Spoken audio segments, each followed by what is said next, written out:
Okay okay, maximum 20, इससे ज्यादा नहीं। Okay, let's start. सागर, हाँ, नमस्कार, स्वागत है आपका जनगणमन 24/7 पर, जो कि मेरा यूट्यूब चैनल है। आप उसे लाइक करें, सब्सक्राइब करें। अमेरिका और भारत ने ट्रेड डील पर एक अंतरिम समझौते यानी कि इंटरिम अग्रीमेंट के फ्रेमवर्क को अंतिम रूप दे दिया है। व्हाइट हाउस ने शनिवार 6 फरवरी की देर रात इसकी घोषणा की। यह फ्रेमवर्क दोनों देशों के बीच लगभग 1 साल से चल रही बातचीत के बाद एक औपचारिक शुरुआत माना जा रहा है। अब विदेश मंत्री ने अभी कुछ दिन पहले कहा था कि अरे ये ट्रेड डील तो अभी मुझे पता नहीं है, फाइनल नहीं हुई है, पीयूष गोयल इसके बारे में बात करेंगे। लेकिन आज पीयूष गोयल ने भी ट्वीट कर दिया। पहला जो खाका था वो व्हाइट हाउस की तरफ से आया और प्रधानमंत्री ने भी इसका स्वागत किया है। बड़ी बड़ी बात यह है जिसके बारे में भारत की सरकार बिल्कुल चुप है कि ट्रंप ने 25% टैरिफ तो हटा दिया है, लेकिन साथ में धमकी भी दे डाली है। अब मैं आपको व्हाइट हाउस के स्टेटमेंट को दिखाती हूं और उसमें कुछ लाल पोर्शन अंडरलाइंड होगा। सागर, अगर आप उसको प्ले करेंगे तो उस व्हाइट हाउस के स्टेटमेंट में ये क्लियर है। ये देखिए व्हाइट हाउस का स्टेटमेंट सेक्शन 4, जिसमें मॉनिटरिंग एंड रिकमेंडेशंस में ये लिखा गया है, the secretary of commerce in coordination with the secretary of state, the Secretary of the Treasury and other senior officials, the Secretary of Commerce deems appropriate shall monitor whether India resumes directly or indirectly importing Russian oil. यानी कि monitor कर रहा है, we are watching you।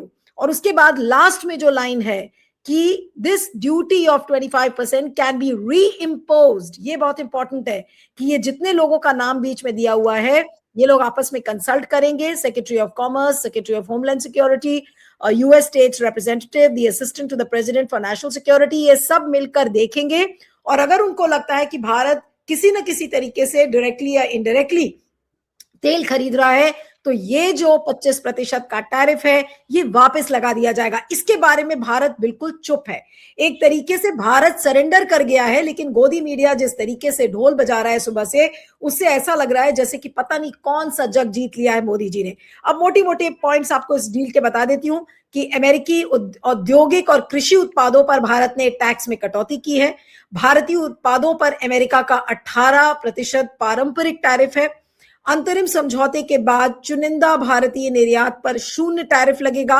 विमान और उनके पुर्जों पर राष्ट्रीय सुरक्षा टैरिफ की समाप्ति है। अमेरिका पहले एल्यूमिनियम, स्टील और कॉपर आयात से जुड़े राष्ट्रीय सुरक्षा आदेशों के तहत भारतीय विमानों और विमान पुर्जों पर लगाए गए शुल्क हटा देगा। बाजार पहुंच की प्रतिबद्धता बताई जा रही है कि दोनों देशों ने आपसी हित के क्षेत्रों में एक दूसरे को निरंतर आधार पर बाजार तक पहुंच देने की प्रतिबद्धता जताई है। अब पीयूष गोयल ने इसको ट्वीट किया है और जो स्टेटमेंट है उसके बाद अमेरिकी खाद्य और कृषि निर्यात पर बाधाएं कम करना, ये सब बताया जा रहा है। उसमें मानकों और अनुरूपता आकलन पर समन्वय, टैरिफ बदलाव पर सुरक्षा प्रावधान, व्यापक द्विपक्षीय व्यवहार समझौते की ओर रास्ता। अमेरिका ने $500 अरब की खरीद की। भारत की योजना और प्रौद्योगिकी, व्यापार और सहयोग का विस्तार। अब ये घोषणाएं बड़ी बड़ी कर दी गई हैं, जिसका मोदी जी ने जमकर स्वागत किया है। गोदी मीडिया भी इसका स्वागत कर रहा है, लेकिन ये नहीं बताया जा रहा है कि किस तरीके से एप्स्टीन फाइल्स के प्रेशर में आकर सारा कंसेशंस भारत की सरकार ने दे दिया है। मैं कांग्रेस का ट्वीट आपको दिखाना चाहती हूं। सागर, अगर आप उसको प्ले करें, ये देखिए कांग्रेस ने क्या लिखा है। Out of fear of the Epstein files, Narendra Modi has completely surrendered to Donald Trump. First, Trump punished India with a 25% tariff because India was buying cheap oil from Russia. Now, while removing that tariff, Trump makes it clear India will stop buying oil from Russia and buy oil from America instead. इसके आगे वाला page जरा दिखाएंगे।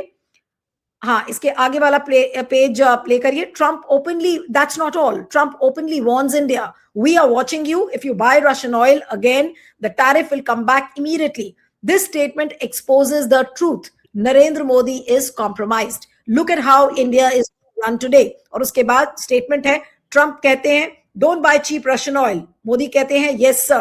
उसके बाद Trump बोलते हैं buy expensive American oil. Modi says yes sir. Trump ने कहा we will impose 18% tariff on you. Modi says yes sir. Trump, you will give us zero tariff. Modi says yes sir. This is not diplomacy.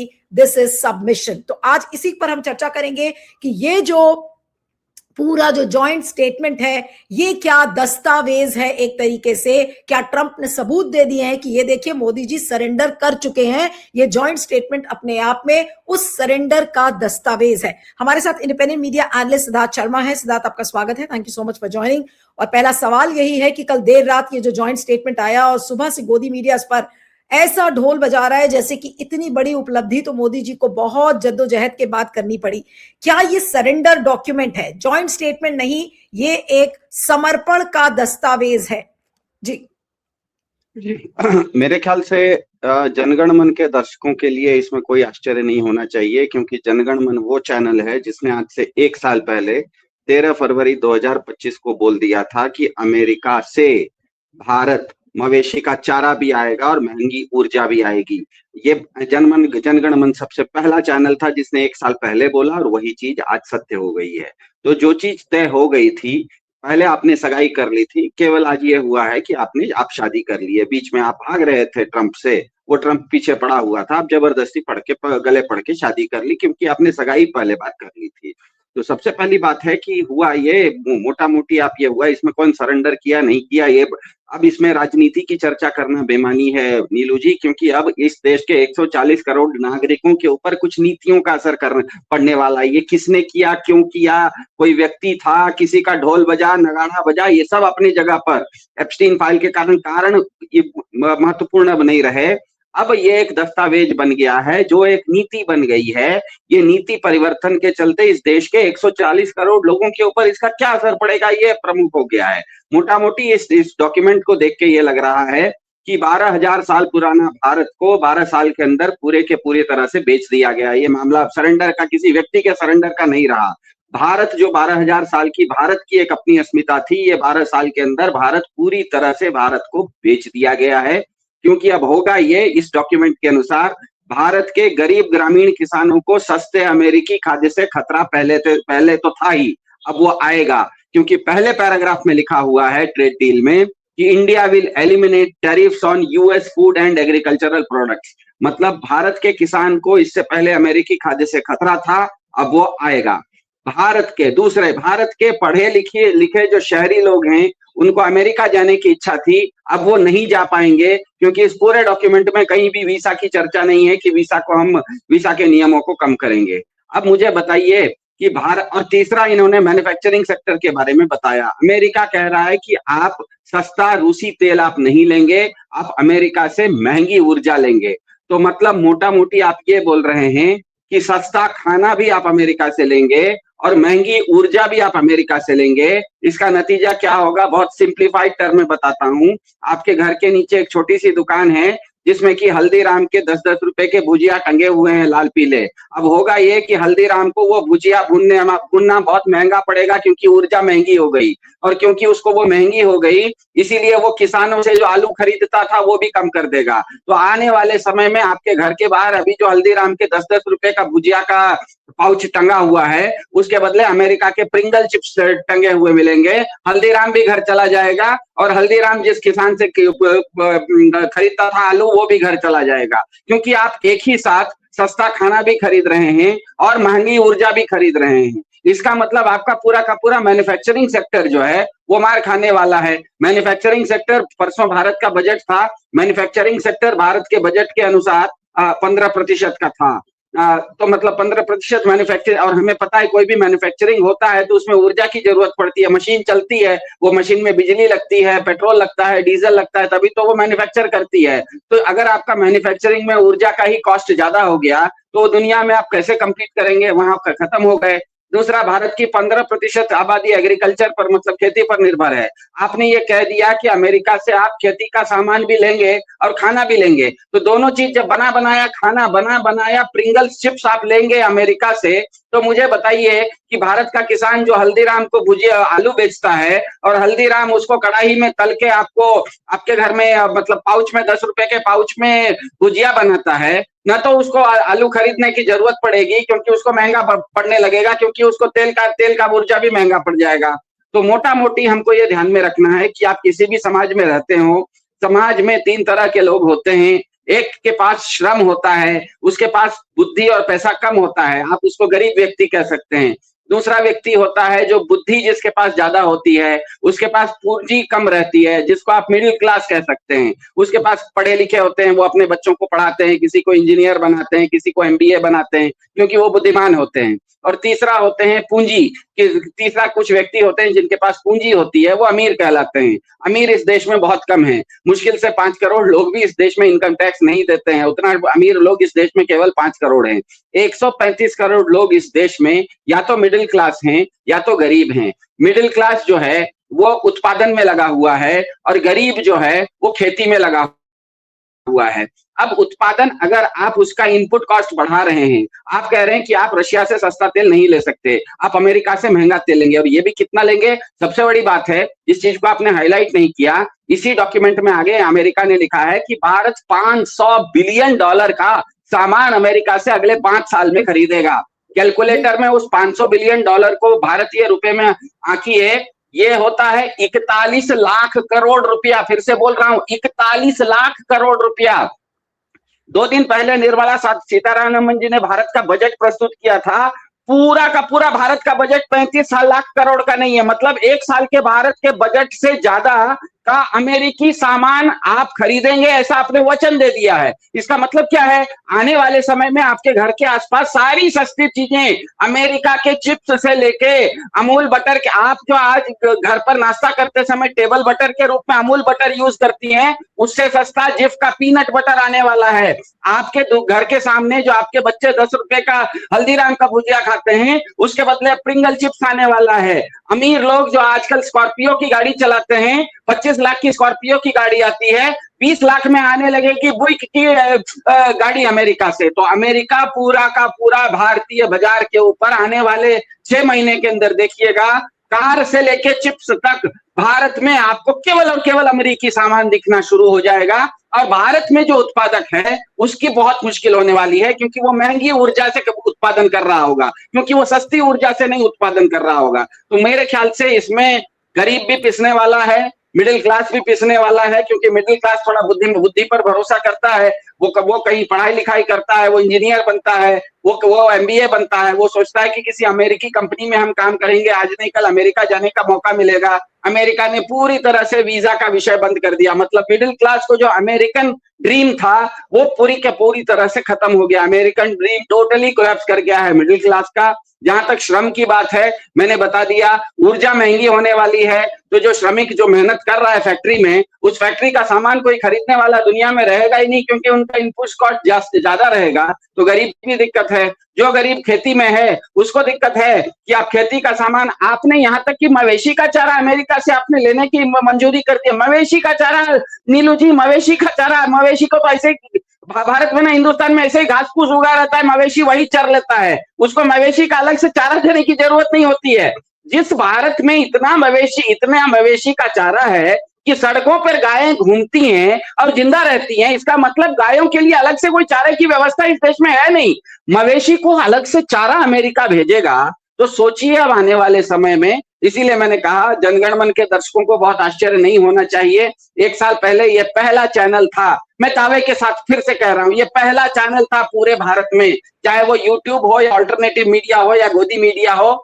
जिस दिन भारत के प्रधानमंत्री और America के राष्ट्रपति white house से निकलते हैं और व्हाइट हाउस ने एक जारी किया कि हमारा समझौता हो गया, हम ये चैनल सबसे पहला था जिसने बोला कि अब के बाद से अमेरिका से मवेशी का चारा से लेके महंगा तेल भारत को लेना पड़ेगा। आपने इस चीज पर दस्तखत कर दिया है। उसके बाद आप ट्रंप साहब से आंख बचाते हुए फिरे, कभी वो सीज फायर के नाम से आंख बचाते हुए फिरे, कभी ऑपरेशन सिंदूर के नाम से आंख बचाते हुए फिरे, कभी G20 में नहीं जाते थे, वो इधर पकड़ते थे हवाई जहाज। कहीं भी आप जाइए, वो उस दुनिया का सबसे बड़ा गुंडा है। आपने उसके घर पर जाके उससे हाथ मिला के उससे सगाई कर ली थी, आज वो जबरदस्ती आपके घर में आके शादी कर लिया है।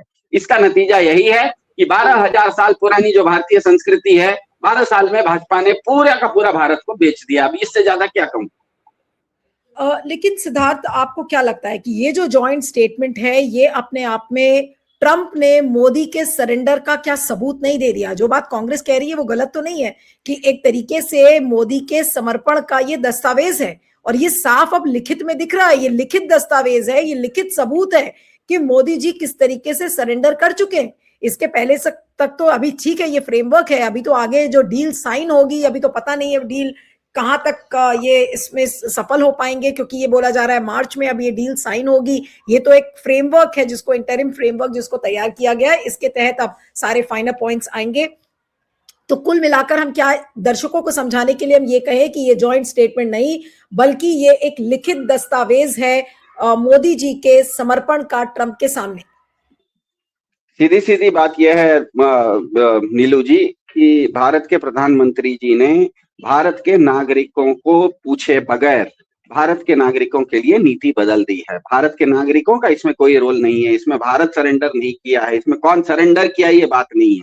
भारत के नागरिकों को आने वाले समय में ये जो नई नीति अब ये लागू होने वाली है, अब ये नई नीति के चलते होगा ये कि जो भारत में गरीब है, जो श्रमिक है, उसको श्रम करना, उसकी श्रम की कमाई अब कम होने वाली है, क्योंकि वो जिस चीज से श्रम करता है ऊर्जा से, वो ऊर्जा महंगी आने वाली है, तो वो जिस कंपनी में काम करता है उसका व्यापार ठप होने वाला है। अगर आप किसान हैं तो आपके फसल का कोई ग्राहक नहीं बचेगा, क्योंकि अमेरिका पहले से भारत का किसान जब तक आलू उगाएगा तब तक अमेरिका पैक्ड चिप्स आपके घर के सामने भेज दिया रहेगा शहर में। भारत का एक किसान बेचारा 4-6 महीना मेहनत करता है, आलू उगाता है, उसके बाद उस आलू को कोई हल्दीराम जैसी कंपनी खरीदती है, फिर उसका भुजिया बनाती है, फिर उसको पैकिंग करके आपके शहर में आके, दिल्ली में आके उसको आपके घर के पास के दुकान में वो टंगता है, एक क्या कहते हैं लाल पीला एक 10-10 रुपए का पाउच में वो टंगता है।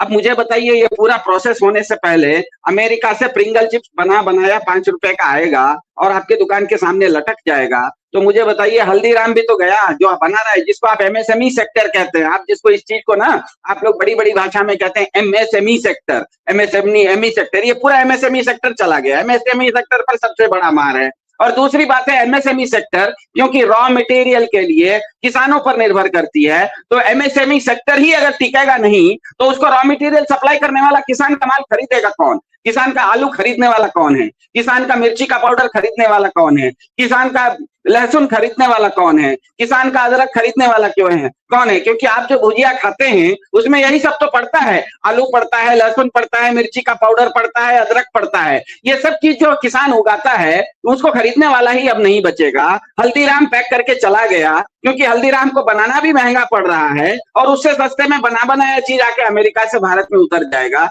तो मुझे बताइए, ये तो भारत के नागरिकों की नीतियों का सरेंडर हुआ। यहाँ पर भारत किसने किस लिए किया, इसमें एप्स्टीन फाइल का कहीं किसी के ऊपर दबाव था क्या, ट्रंप साहब का क्या दबाव था, बात अब व्यक्ति की नहीं रही, बात अब नीति की हो गई है। अब ये विषय भारत में कल को सरकार बदल भी जाती है, प्रधानमंत्री अगर बदल भी गए नीलू जी, तो नीति तो यही रहेगी। ये जो इतना बड़ा चोट है नीतियों का, इसको आप कहाँ हिसाब लगाएंगे? आप अभी तक ये सोच रहे हैं कि किसी व्यक्ति ने सरेंडर कर दिया, वो कर दिया होगा या नहीं किया होगा, लेकिन कल के बाद अगर वो व्यक्ति नहीं भी रहा तब 140 करोड़ लोगों के ऊपर ये जो बोझ है ये कौन उठाएगा?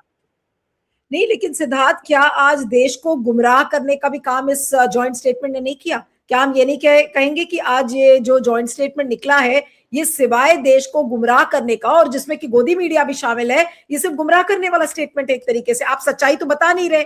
जो रशियन ऑयल वाला पोर्शन है जो अंडरलाइन करके हमने दिखाया था, वो तो चीज जॉइंट स्टेटमेंट में ना पीयूष गोयल ने डिस्कस की, ना मोदी सरकार ने की, और ना ही गोदी मीडिया उसको बता रहा है। उसको साइड में दिखाइएगा, उस रेड लाइन को मैंने इसीलिए अंडरलाइन किया ताकि लोगों को समझ में आ सके कि जॉइंट स्टेटमेंट का ये हिस्सा नहीं है। ये व्हाइट हाउस के स्टेटमेंट में सेक्शन 4 में है कि ये धमकी दी है ट्रंप ने ये कहा है कि हम आपको वॉच करेंगे और अगर आपने डायरेक्टली या इनडायरेक्टली तेल रशिया से खरीद लिया तो फिर ये 25% टैरिफ आपके पास वापस लग जाएगा। ये बात तो गोदी मीडिया नहीं बता रहा और ना ही भारत की सरकार बता रही है।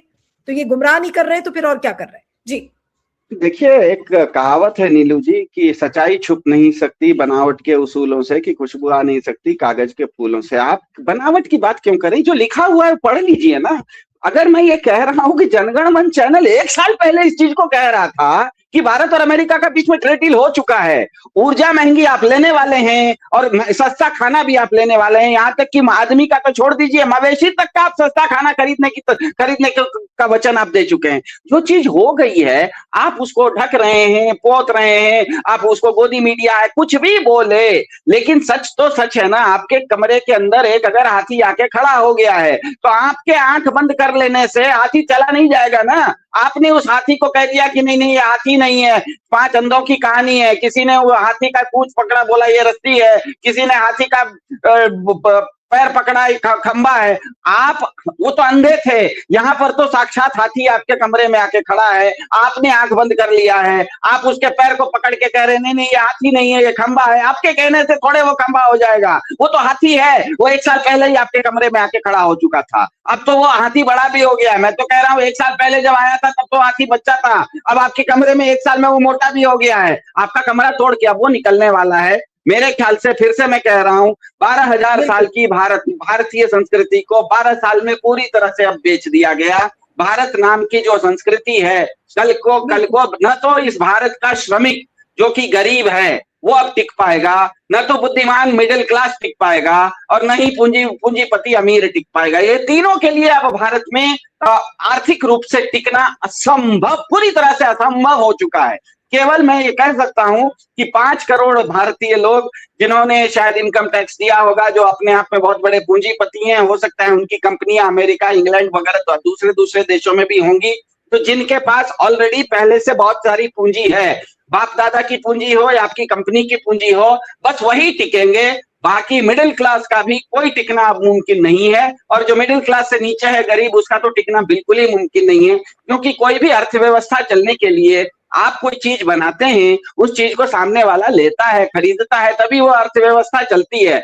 आप कुछ बना ही नहीं रहे हो, मैं कुछ बना ही नहीं रहा हूं और आपको जो चाहिए वो अमेरिका से आना शुरू हो गया, तब तो पूरा का पूरा साइकिल बिगड़ जाता है। तो मेरे ख्याल से ये जो इसमें आपको फिर से बताना चाहिए कि ये ट्रेड डील में अमेरिका ने बाकी सब चीजें कही, वो तो मैं समझ सकता हूँ, ये सब चर्चा का विषय काफी सारे जगहों पर है नीलू जी, कि आप रशिया का तेल नहीं खरीद सकते, आप क्या कहते हैं खेती का सामान भारत में आएगा, लेकिन 2 चीजों की चर्चा कोई नहीं करता। एक ये कि भारत में अगर 56% भारत का बजट कहता है कि हम सर्विस इंडस्ट्री हैं, तो क्या इस ट्रेड डील में सर्विस के नाम पर हिंदुस्तानियों को जो अमेरिका जाने का वीजा था उसकी चर्चा होनी चाहिए थी या नहीं थी? क्योंकि आपका अगर आधा अर्थव्यवस्था सर्विस इंडस्ट्री पर निर्भर है, तो आपको कोई भी ट्रेड डील में लोगों का आवागमन भी तो इंपॉर्टेंट हो जाता है, वहां पर केवल सामान ही सामान थोड़े बचा।